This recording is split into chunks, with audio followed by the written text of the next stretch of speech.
पर हमारी तकलीफें कम नहीं होती।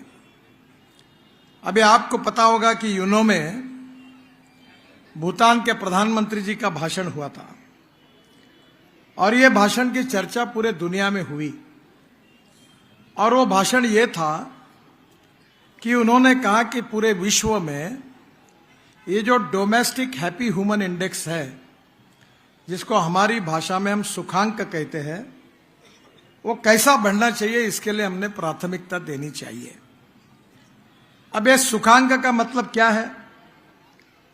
सुखांक का मतलब यही है कि हमारे यहां, हमारे गांव में पीने के लिए पानी मिलना चाहिए, हमारे बच्चों के लिए अच्छी पढ़ाई के लिए स्कूल मिलनी चाहिए, हमारे किसान होंगे तो उनके फसल के सही दाम मिलने चाहिए, उनके खेती के लिए अच्छा पानी मिलना चाहिए। और शहर अगर होगा तो वहां बिजली की व्यवस्था चाहिए, ड्रेनेज की व्यवस्था चाहिए, अच्छा घर सबको मिलना चाहिए, रोटी, कपड़ा और मकान। और ये सब विषय जो होते हैं ये सबसे महत्वपूर्ण होते हैं। और सरकार का कर्तव्य क्या होता है कि हम सरकार को ये कहते हैं कि ये कल्याणकारी राज्य है। कल्याणकारी राज्य का मतलब यही होता है कि सबका कल्याण हो। फिर सबका कल्याण हो, अगर ऐसी बातें करते हैं तो आज हमारे समाज की परिस्थिति कैसी है? आज हमारे समाज की परिस्थिति ऐसी है कि आज भी स्वाधीनता के 75 साल के बाद हमारे में से अनेक लोगों को रहने के लिए घर नहीं है, पीने के लिए पानी नहीं है। अनेक लोग हमारे युवा ऐसे कि जिनको हाथों को काम नहीं है। अनेक लोग ऐसे हैं कि जो अपना जीवन सुसह्य रूप से, जिसका हैप्पी ह्यूमन इंडेक्स जो बात मैंने की, वो बहुत नीचे गया हुआ है। और इसलिए इसका संबंध किसके साथ है? इसका संबंध नेतृत्व के साथ है और नीतियों के साथ है। मैं आपको पूछना चाहता हूं कि आज कामठी नहीं, कन्हान तक मेट्रो बन रही है, ये फुकट में तो नहीं हुई है। ये जो मेट्रो का सेकंड पार्ट है ये 12,000 करोड़ रुपए का है। यानी ऑटोमेटिव चौक से लेकर ड्रैगन टेम्पल से आगे जाकर कन्हान तक जाकर ये मेट्रो जाएगी। और उसके बाद में खापरी तक मेट्रो गई है और खापरी से निकलकर यह मेट्रो आगे बुटीबोरी तक जा रही है। और इधर पूर्व नागपुर में हमारा जो इंडस्ट्रियल एरिया है वहां जाएगी। अब मेरे मन में बहुत इच्छा थी कि ये गुमथोड़ा वाला रोड जो है, इससे ये मेट्रो घुमाकर ये जो पारडी से जो मेट्रो आ रही है उसको जोड़ से मेट्रो की रिंग बनाने की। आप तालियां मत बजाइए। ये जब मैंने डीपीआर बनाने के लिए कहा तो उन्होंने मुझे कहा कि इसके लिए कम से कम 20,000 करोड़ रुपए का प्रोजेक्ट होगा। अब 20,000 करोड़ रुपए में फिर उन्होंने कहा कि इसमें पैसा कौन देंगे? तो नागपुर महानगर पालिका और एनआईटी देगी 30%। और फिर उससे कंसल्टेंट ने बताया कि कामठी नगर परिषद भी पैसा देगी। मैंने उसको कहा, अरे नगर परिषद को में मरना हो तो पॉइजन खरीदने के लिए पैसा नहीं है, ये तुमको कहां से पैसे देंगे? फिर मैंने कहा छोड़ दो, ये नेक्स्ट स्टेज में करेंगे, पहले कन्हान तक पूरा करेंगे। और ये मंजूर हो गई। मुझे मालूम नहीं आज क्या स्थिति है, पर मैं जब पालक मंत्री था, ताई को याद होगा, अब ऐसी बातें याद नहीं करनी चाहिए, पर वो वहां से पानी हम आपको देते थे नागपुर महानगर पालिका से। पर कामठी नगर परिषद में इतने ट्रेन लोग थे कि उनको पैसे भरने की आदत ही नहीं थी। पानी लेते थे और पानी लेकर पैसे नहीं देते थे। फिर जब महानगर पालिका कहती थी इनके कनेक्शन तोड़ो, तो ताई दौड़ के आती थी, नहीं नहीं गरीब लोग क्या करेंगे, हम लोग पैसे भरो ना, पानी तो लेते उसके पैसे दो। आज हमारी स्थिति ऐसी है कि हमारा देश धनवाने पर जनता गरीब है। और इसका कारण अगर कोई है तो इसका कारण मैं मानता हूं कि हमारी जनता की सोच है। जब 1947 में हमको स्वाधीनता मिली तो हमारे देश में 3 प्रकार की बातें विचार महत्वपूर्ण थे। तब मुझे याद है कामठी में कम्युनिस्ट पार्टी भी होती थी, समाजवादी पार्टी भी होती थी और एक पूंजीवादी पार्टी स्वतंत्र पार्टी भी थी। जब मैं विद्यार्थी था आता था, अभी मैंने मंगतानी जी को बता रहा था, इनके पिताजी अग्रवाल साहब और सबके घर पे मैं स्कूटर पे आता था, पेट्रोलूरा पे आता था और इसलिए बहुत लोगों के घर पे जाने का मौका मुझे मिलता था। पर मैं आपको एक ही बात बताना चाहूंगा कि इतने सब शहर में ये अलग अलग विचारों की पार्टियां थी, सब कहते थे लोगों का भला होने वाला है। पर क्या हुआ, आज मैं एक कमेटी का चेयरमैन हूं और देश की वित्त मंत्री भी मेरे कमेटी में है और रोज जब मीटिंग होती है तो एजेंडा कौन सा आता है? सोने की खान थी कोलार में, कर्नाटक में घाटे में, स्टील इंडस्ट्री घाटे में, हवाई वाहतूक एयर इंडिया 70,000 करोड़ का घाटा। और ये सब आकर मैं जब हिसाब लगाता हूं तो जो जो देश में 47 के बाद सरकार ने जो जो शुरू किया वो लगभग सब घाटे में। मैं मजाक में कहता था कि सरकार का रूप तो विषकन्या जैसा हुआ, जिसको हाथ लगा वो मर जाता है, जिसका राजा व्यापारी उसकी जनता भिखारी। नगर परिषदों की हालत कैसी है? कोई टैक्स देता है, कोई नहीं देता है, कोई पानी लेता है, कोई आंकड़ा डाल के करंट लेता है, ऐसे ही चल रहा है। कब तक चलेगा? ये देश में विकास क्यों नहीं हो रहा है? और मैं आपको बताता हूं कि मैं 10 साल में 50 लाख करोड़ रुपए के काम कर चुका हूं, 50 लाख करोड़। और मैं जब 1-1 लाख 50,000 25,000 करोड़ के काम डिक्लेयर करता हूं तो पत्रकार को बड़ा लगता है कि ये इतने बोल रहे नेता है, कहां से होगा? तो मैं आपको बताना चाहता हूं, कोई माय का लाल मुझे पूछ नहीं सकता। जो मैंने बोला वो मैंने किया, जो मैंने डिक्लेयर किया वो 100% मैं लोगों को कहता था, डंके की चोट पर मैं पूरा करके रखूंगा। तो मुझे एक ने पूछा कि पैसा कहां से आया? मैंने उनको कहा कि इस देश में पैसों की कमी नहीं है, इस देश में देश के लिए ईमानदारी से काम करने वाले नेताओं की कमी है। और इसी के कारण आज देश धनवाने पर जनता गरीब है। और इसलिए मैं ये कह सकता हूं कि 10 साल में हमने देश के विकास में कुछ नीतिगत बदलाव किए हैं और जिसका परिणाम ये हुआ कि नागपुर से मुंबई एक समय, मुझे याद है कि हम लोग एमएलए थे, जब जाते थे तो 12,000 का 10,000 का टिकट होता था। जब कंपटीशन शुरू हुई तो 3,500 और 4,000 में एयर टिकट हुआ, क्योंकि स्पर्धा हुई। और इसलिए मैं आपको बताना चाहता हूं कि जहां गांव में रोड बनाना, ये पब्लिक प्राइवेट इन्वेस्टमेंट से नहीं हो सकता।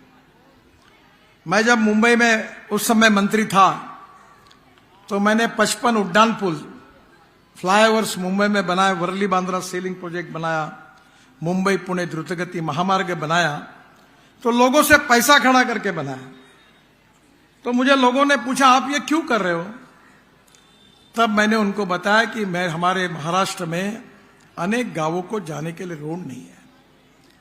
मुंबई के लोग अफोर्ड कर सकते हैं पर वो गरीब लोग हैं, और इसलिए मेरी पहली प्रायोरिटी है कि महाराष्ट्र के 16,000 गांवों को मजबूत रास्ते से जोड़ने के लिए मैं अपना पूरा बजट दे दूंगा। और मुंबई शहर में जो बड़े बड़े प्रोजेक्ट है वो मार्केट से कर्जा खड़ा करके उससे करूंगा। और मैंने 16,000 गांव, मेड़घाट में आपको याद होगा कि उस समय मैल न्यूट्रिशन से आदिवासी बच्चे 2,500 मेड़घाट में मर गए थे। वहां रोड नहीं थे, वहां डॉक्टर नहीं पहुंच सकते थे। दुर्भाग्य ऐसा था कि इस 75 साल में से 60 साल तक कांग्रेस पार्टी को राज्य करने का मौका मिला। क्या हुआ? स्कूल की बिल्डिंग थी तो विद्यार्थी नहीं थे, बिल्डिंग और विद्यार्थी थे तो टीचर नहीं थे, तीनों थे तो पढ़ाई नहीं थी। दवाखानों की हालत ऐसी थी कि डॉक्टर है तो नर्स नहीं, नर्स है तो डॉक्टर नहीं, दोनों है तो दवाई नहीं, तीनों है तो कौन मरने के लिए जाए। दवाखाने की हालत थी। एक मेरे साथ बड़ा इंटरेस्टिंग बात हुई। मैं जब कॉलेज में पहले साल में था तो मुझे एक ने कहा डेयरी डालो। तो मैं लॉ कॉलेज में पढ़ रहा था, तो मैंने अपने गांव में बैंक ऑफ महाराष्ट्र से कर्जा लेके मैंने डेयरी डाली। 6 गाय और 2 भैंसे खरीदी की। पहले एत में बराबर दूध मिलता था, पर दोनों तो खाली हो गई। अब मेरे गांव में जब गाय गर्म होती थी तो डॉक्टर गायब हो जाता था, डॉक्टर रहता था तो गाय गर्म नहीं होती थी। तो एक बार हमने कहा कि सांड को लेके आओ, तो वो आया तो वो भी ठंडा पड़ गया। आखिर डेयरी का बैंड बाजा बज गया और मैंने जानवर बेच दिया। और ये पूरे गांव के लोग कहां हैं? ये जो नागपुर में दिख रहे, मुंबई में दिख रहे, कलकत्ता में दिख रहे, बेंगलोर में दिख रहे, चेन्नई में दिख रहे, कहां से आए? ये पूरे लोग अगर कहीं से आए तो गांव से आए। महात्मा गांधी जी कहते थे कि 90% आबादी गांव में रहती है, पर 30% आबादी हमारी शहरों में आ गई। वो खुशी से नहीं आई, वो मजबूरी से आई, क्योंकि गांव में स्कूल नहीं, दवाखाना नहीं, और गांव में रोजगार नहीं, किसानों के फसल को सही दाम नहीं, जिसके कारण बड़े प्रमाण पर लोग शहर की तरफ आए और झुकी झोपड़ी में रहने लगे। मेरा बताने का मकसद यही है कि 47 के बाद पंडित जवाहरलाल नेहरू जी ने रशिया का इकोनॉमिक मॉडल स्वीकार किया था, कम्युनिस्ट सोशलिस्ट मॉडल था, वो फेल हो गया। मुझे चाइना के प्रेसिडेंट ने चाइना में बुलाया था, मैं पार्टी का अध्यक्ष था, और जब मैं वहां गया था तो वहां के लोगों ने मुझे बताया कि शंघाई में बड़े बड़े बिल्डिंगें बन रही थी, पूरी इंडस्ट्री आ रही थी। बोला पैसा कहां से आया? तो जैसे अपने यहाँ NRI होते हैं, नॉन रेसिडेंशियल इंडियन, वैसे वहां नॉन रेसिडेंशियल चाइनीज जो थे, उन्होंने बड़े प्रमाण पर पैसा दिया और उस पैसे से बड़े प्रमाण पर वहां इन्वेस्टमेंट आई और चाइना बढ़ता गया।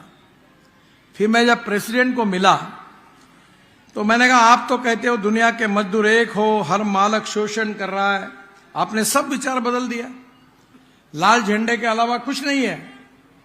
तो उन्होंने कहा, हमें हमारे देश का विकास करना है, जो बातें बदलना हम बदल देंगे, पर हमारे देश को वर्ल्ड की सुपर इकोनॉमिक पावर हमको बनानी है, और उसके लिए जो जो आवश्यक है वो हम करेंगे। बहनों और भाइयों, आज हमारे देश में रिसोर्सेज की कमी नहीं है, पर हमारे इंपोर्ट को कम करना, एक्सपोर्ट को बढ़ाना। हमारे यहां पावरलूम था, क्या हुआ है? क्या अभी एक तो भी पावरलूम है? नहीं है। एक समय कामठी में हमारे अनेक मुस्लिम बंधु पावरलूम पर साड़ियां बनाते थे, खत्म हो गया। क्यों हुआ? क्योंकि क्वालिटी नहीं बनी। अभी मैंने धापेवाड़ा में, हमारे एक धापेवाड़ा टेक्सटाइल करके शुरू किया।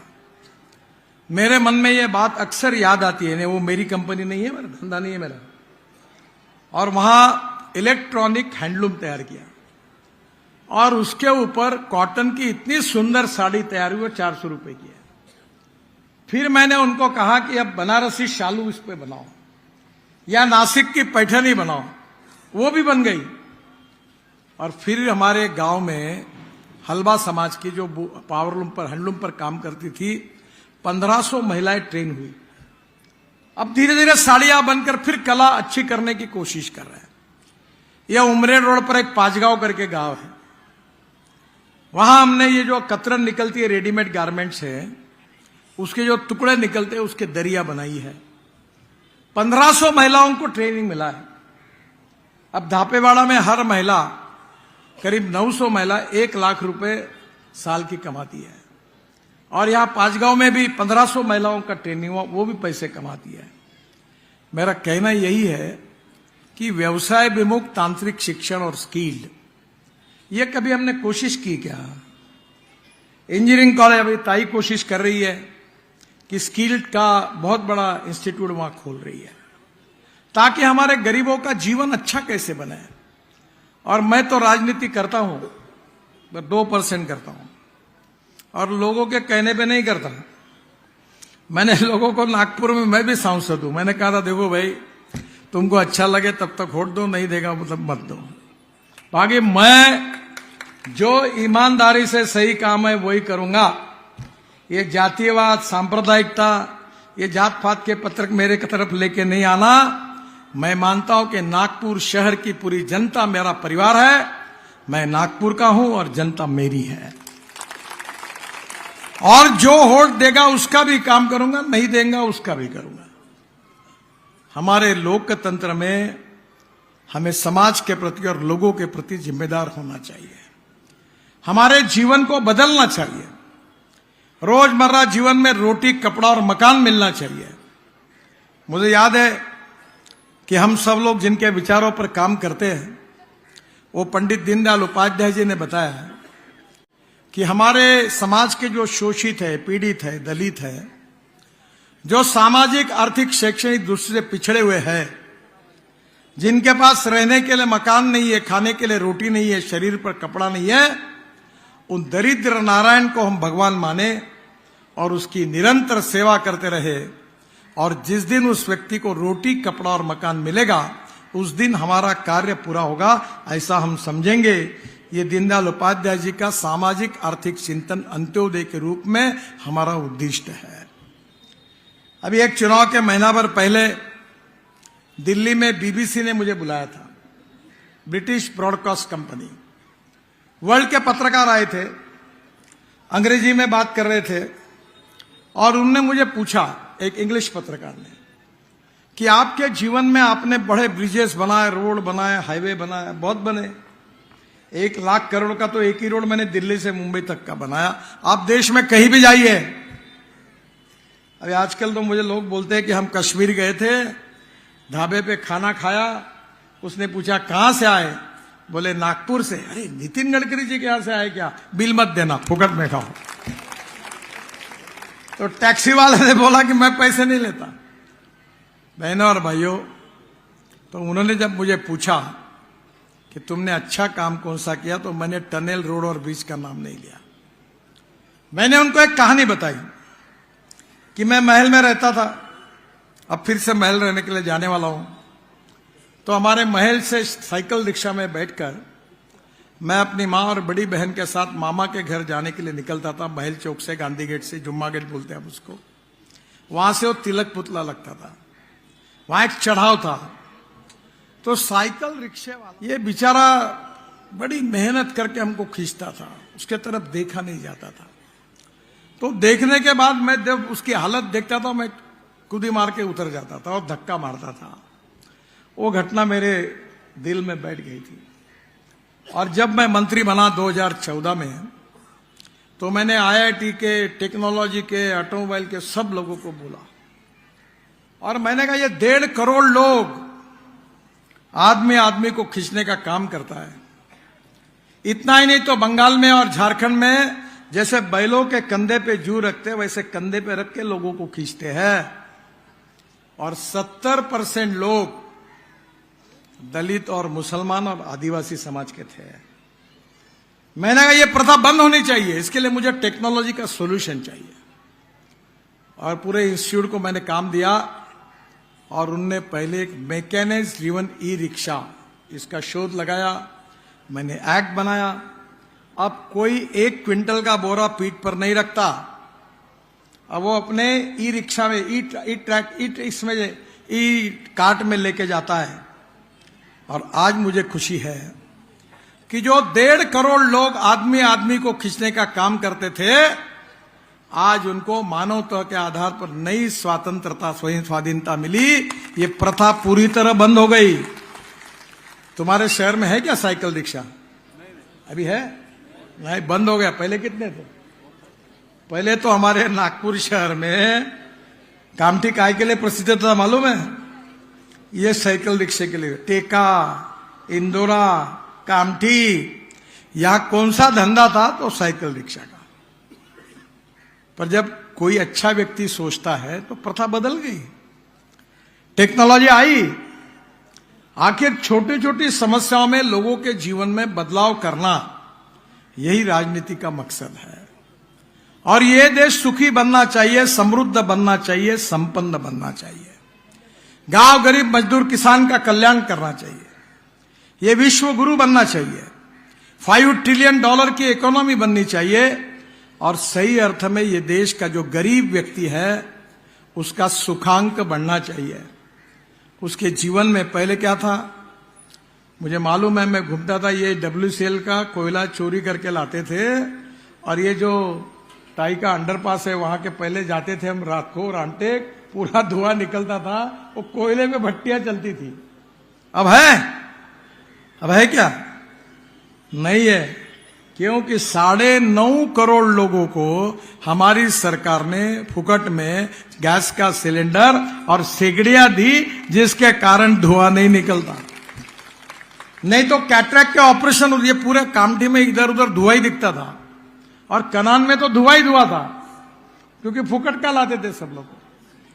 और इसलिए मैं आपको यही बताना चाहता हूं कि हमारे जीवन की छोटी छोटी बातों को दूर, समस्याओं को दूर करके आपके जीवन को सुखी करना, यही राजनीति का मकसद है। पर चुनाव में जहर घोलने की बात होती है। अभी ताई ने बताया, अब ऐसा है कि मैं भगवान गौतम बुद्ध को बहुत उनको मानता हूं, स्वीकार करता हूं, और मेरी बहुत इच्छा रहती है कि जब भी मैं समय मिलता है तो ताई के यहां ड्रैगन टेम्पल में आके, बीच में मैं आया था और किसी को बताया नहीं, क्योंकि वहां उनके साथ बैठकर मुझे वहां जो वाइब्रेशन है उससे शांति मिलती है। और मैंने अभी उनको कहा कि पूरा विश्व अब संघर्ष की कगार पर खड़ा है। सब देशों में झगड़े चल रहे हैं, पूरी दुनिया बटी हुई है, हवाई जहाज से बॉम्ब डाल रहे एक में के ऊपर, बर्बाद कर रहे हैं। इसराइल का और लेबनान का चल रहा है, इसराइल का हमास का चल रहा है। मैं उस दिन ईरान में था, और ईरान में ईरान के प्रधानमंत्री जी का ओथ सेरेमनी के कार्यक्रम में था। और जब कार्यक्रम में था तो मैं भी 15-20 राज्यों के प्रमुख में भारत सरकार का प्रतिनिधि था, मेरे साथ थे वो, हमने चाय साथ में पिया, कार्यक्रम हुआ, और रात को मैं होटल में गया तो सुबह 7 बजे पता चला कि जो हमास के प्रमुख थे उनके घर जहां रुके थे किसी को पता नहीं, वहां आकर ड्रोन से अटैक होकर उनका मृत्यु हो गया, उद्ध्वस्त कर दिया। कहां जा रहा देश, कहां जा रहा विश्व? और इसलिए आने वाले समय में भगवान गौतम बुद्ध ने जो शांति का संदेश दिया, विश्व शांति का विचार दिया, वो महत्वपूर्ण है। और इसलिए आने वाले समय में हमें सोच के चलना पड़ेगा। और हिंदुस्तान ऐसा देश है कि जो विश्व को दिशा दे सकता है, हम विश्व गुरु बन सकते हैं। और इसलिए आने वाले समय में केवल चुनाव की राजनीति, इसके कपड़े उतारो, उसके उतारो, इसको गाली गलौज दो, उसको दो, इससे कुछ नहीं होने वाला है। और इसलिए मैं आपको बताना चाहता हूं कि बाबा साहब का संविधान हम बदलने वाले करके प्रचार किया गया, ना हम बाबा साहब का संविधान बदलेंगे, न किसी को बदलने देंगे, न किसी की बदलने की हिम्मत है। मैं लॉ में था तो हमारे यहां संविधान पर एक पेपर था। संविधान अनेक भागों में बटा हुआ है, और संविधान के जो मूलभूत तत्व है, वो मूलभूत तत्वों में, संविधान के जो मूलभूत तत्व है उसमें एक सुप्रीम कोर्ट में केस हुई थी, केशवानंद भारती केस में, और उस केस में ये काफी दिन तक चली थी, बहुत प्रसिद्ध केस है। 10 न्यायमूर्ति थे और चीफ जस्टिस ऑफ इंडिया, 11 लोगों का खंडपीठ था। उन्होंने निर्णय दिया है कि salient features of the constitution can not be change. संविधान के मूलभूत तत्व बदल नहीं सकते। ये मूलभूत तत्व क्या है? ये मूलभूत तत्व है लोकतंत्र, समाजवाद, धर्मनिरपेक्षता, fundamental right, freedom of speech. ये बदल ही नहीं सकते। और बाकी पार्ट में जो संविधान है वो 2/3 मेजोरिटी से बदल सकता है। आपको याद होगा कि रायबरेली लोकसभा क्षेत्र से इंदिरा जी चुनाव जीत गई। वो 1975 के पहले की बात कर रहा हूं। और बाद में इलाहाबाद हाईकोर्ट में रिट पिटीशन हुई, इंदिरा जी कोर्ट में हार गई और उनके चुनाव को अवैध घोषित किया गया। फिर उन्होंने इमरजेंसी लाई, तब कांग्रेस पार्टी ने बाबा साहब के संविधान की धज्जियां उड़ाई। ये संविधान को तोड़ मरोड़ कर रखा। और जब 77 में जब जनता पार्टी की सरकार आई, तब कांग्रेस ने संविधान को जो तोड़ मरोड़ कर रखा था वो पूरी दुरुस्तियां करके फिर से एक बार संविधान को ठीक बनाने का काम जनता पार्टी ने किया। अब संविधान तोड़ने का काम जिन्होंने किया वो घूम घूम के आपको बता रहे हैं कि बाबा साहब के संविधान को बचाओ। मराठी मध्ये एक म्हण आहे, चोराच्या उलट्या बोंबा, उल्टा चोर कोतवाल को डांटे। जब लोगों को कन्विंस नहीं किया जा सकता तो कंफ्यूज करने की कोशिश करते हैं। मुसलमानों को कहा गया कि ये बीजेपी वाले खतरनाक है, चुन कर आएंगे तो पाकिस्तान भिजवा देंगे, सुरक्षित रहना है, पंजे पर मोहर लगाओ। अब बताइए, हमारी 67 योजनाएं आई, हमने 9.5 करोड़ लोगों को गैस के सिलेंडर और सिगड़ी दी। आयुष्य योजना में 20 करोड़ लोगों को कैंसर, हार्ट के ऑपरेशन के लिए मदद की। अब लाड़की बहन योजना में लाखों महिलाओं को महीने में अनुदान मिलना शुरू हुआ। क्या योजना के नीचे कहीं लिखा था कि दलित और मुसलमान अर्जा मत करिए? लिखा था कहीं? सबको मिल रहा है। सबका साथ, सबका प्रयास, सबका विश्वास और सबका विकास, इसी भाव पर हमने काम किया। और राजनीति ऐसी है कि जब तक ये पॉइजन घुसाया नहीं जाता तब तक लोगों को कंफ्यूज नहीं किया जाता तो होता नहीं। और इसलिए आने वाले समय में मैं आपको यही कहने के लिए आया कि कामठी को अच्छा बनाना है। कामठी में अच्छे मार्केट बनने चाहिए। कामठी में रोड तो अच्छे बने पर आपने बनाने नहीं दिया। आप पूरे रोड पे आके बैठते हो। मैं तो एक आध दिन ट्रक के नीचे और बस के नीचे अगर किसी का एक्सीडेंट होगा तो इसके लिए कौन जिम्मेदार होगा? क्या कामठी में अच्छे रोड नहीं होने चाहिए? क्या कामठी की जनता को 24 घंटे पानी नहीं मिलना चाहिए नागपुर जैसा? हमारे यहां टैंकर मुक्त हो गया। क्या कामठी में हमारे यहां के युवाओं को रोजगार नहीं मिलना चाहिए? क्या कामठी के दलित मुसलमानों की गरीबी दूर नहीं होनी चाहिए? दिया क्या कांग्रेस ने मुसलमानों को? चाय की टपरी, पान ठेला, कबाड़ी का दुकान, ट्रक ड्राइवर और क्लीनर, इसके अलावा कुछ दिया? और मैं तो जातिवादी हूं, सांप्रदायिक हूं, आपको भगाने वाला हूं। मैंने नागपुर में अंजुमन इस्लाम को मेरे अधिकार का इंजीनियरिंग कॉलेज मैंने उनको दिया। हमने ताजबाग का सौंदर्यीकरण किया। दीक्षा भूमि का पूरा काम, मैं पालक मंत्री था तब अटका हुआ था, पूरा काम किया। वो कंपाउंड वाल बनाई। वो चिकाटे करके हमारे एनआईटी के ऑफिसर थे, वो बाद में ट्रस्टी बने। मैंने रामदास पेट से पानी लाकर, दीक्षा में पानी नहीं था तो बगीचा लगाने के लिए वहां से पानी लाया। बाबा साहब अंबेडकर जी का साहित्य जहां था चिचोली में, वो म्यूजियम बनाया। ड्रैगन टेम्पल वर्ल्ड प्राइड का सुलेखा जी ने अपने जीवन में जागतिक रूप का इतना बड़ा काम किया।